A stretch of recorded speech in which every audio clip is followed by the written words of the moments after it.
congratulations with Utopia. I want to dig into your brain and want to know how you came up with the idea of creating this dream universe for most men. Uh, well, it's not for most men. Um, and Some? this came, and this is for probably our worst cross section of men who would actually probably participate in if something like this, if this theme park actually existed, the men who would pay the millions of dollars to attend are probably not anybody I would hang out with. Um, but this came from originally conceptually a former film of Stephen Paul's entitled Wifelike. And the concept sort of spawned out of that film. And instead of doing a sequel, this became a standalone film on that concept, and then and became its own thing after a lot of discussion and through the brain of Stephen Paul and other writers. And then I was brought on. I had already directed 4 films for this company, and they were just like, "Well, we want to do this," and I was like, "Okay, let's go." And we have already had a team assembled here in Sofia, Bulgaria, at the New Boyana Studios, and the crew is incredibly professional and talented, and I've gotten used to working with them over and over and over again. And I'm now, I think Utopia was the 5th film with the company, and right this minute I'm sitting here in my hotel room working on the 8th film. Oh, wow. So Well, congratulations. yeah, thank you. So yeah, it came out of to circle back. It came out of um, an original concept previously, and then morphed into its own thing. And we made sure painstakingly that the world was original, and there's themes. It's quite often mentioned when somebody watches. It's got a little bit of a Westworld meets Taken um, sort of tone, and a lot of what goes on within the facility is lends itself to it's an adult theme park, so it's there's a little bit of Disneyland and a little bit of Universal Studios in there, but for ultra mega rich misogynist douchebags. Indeed. You Yeah. mentioned a little bit. You mentioned a little bit about the Westworld feel. I got it too. And one of my favorite parts of the film is that transition into what Damon is going through to get into that this world of Utopia. Can you talk a little bit of that transition? Because that's always fascinating in any of these type of films.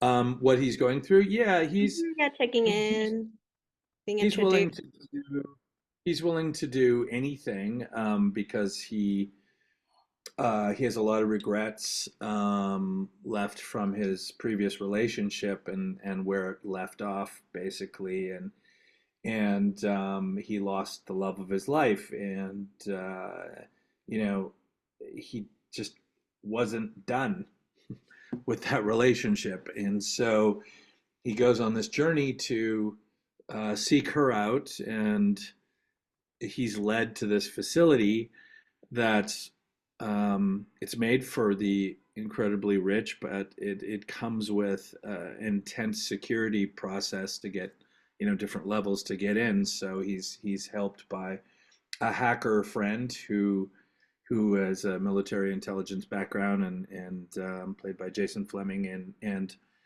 um, And this is how he's able to get through these layers of security.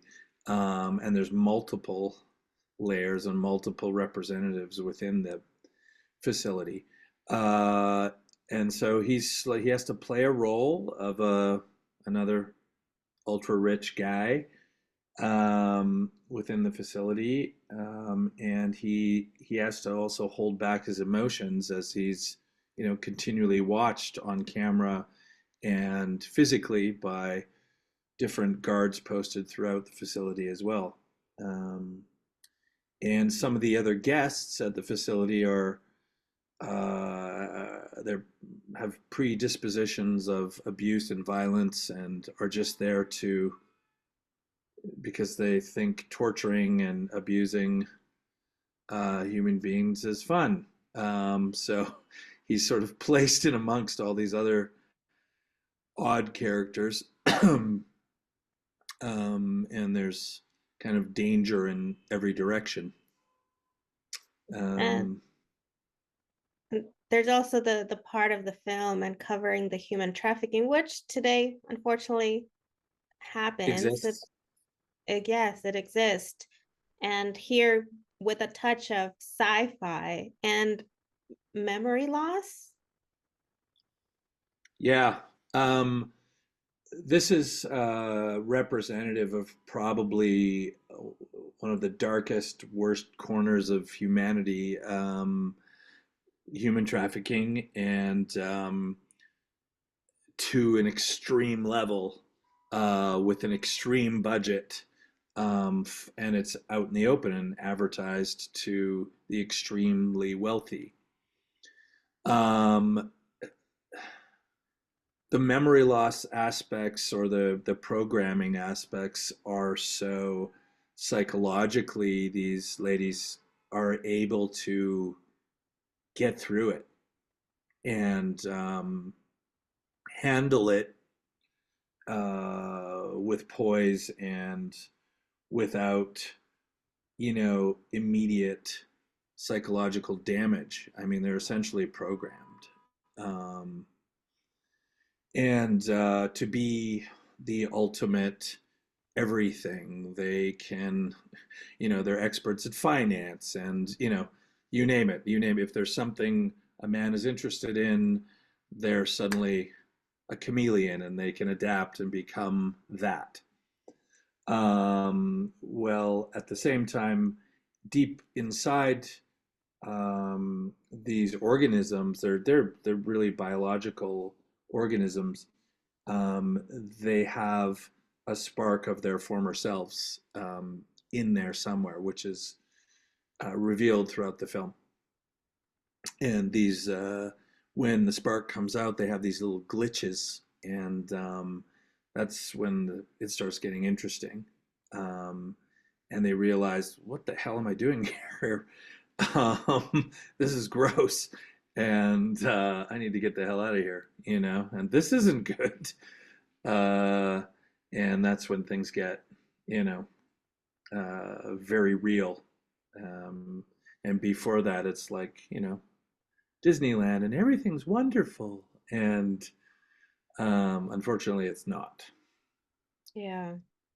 So tell me about finding the perfect character, the person, the actor to play Damon. That's with, and you found those characteristics. And Mo, can you tell me about why it was that he was picked for this? Mo was on our radar for a while.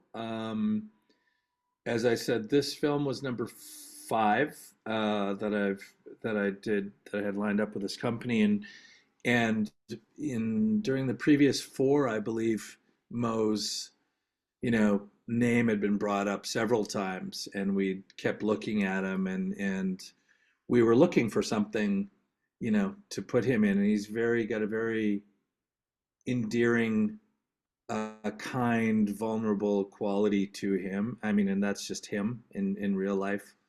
Also, he's just a very sweet man.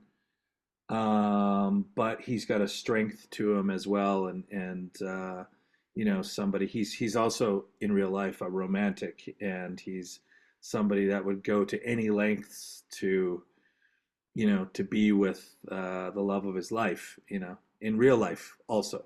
So he's that guy, and that's what we needed. And he fit the bill. He was also willing to um, attack the insurmountable rehearsal time for action that I put on any actor that does any of my films. So not everybody wants to go through that, and he tackled it. Wow. Well, speaking of the action, did he do most of the action scenes? Yeah, he rehearsed a lot. I think he came 2 or 3 weeks before production, and he was rehearsing every day.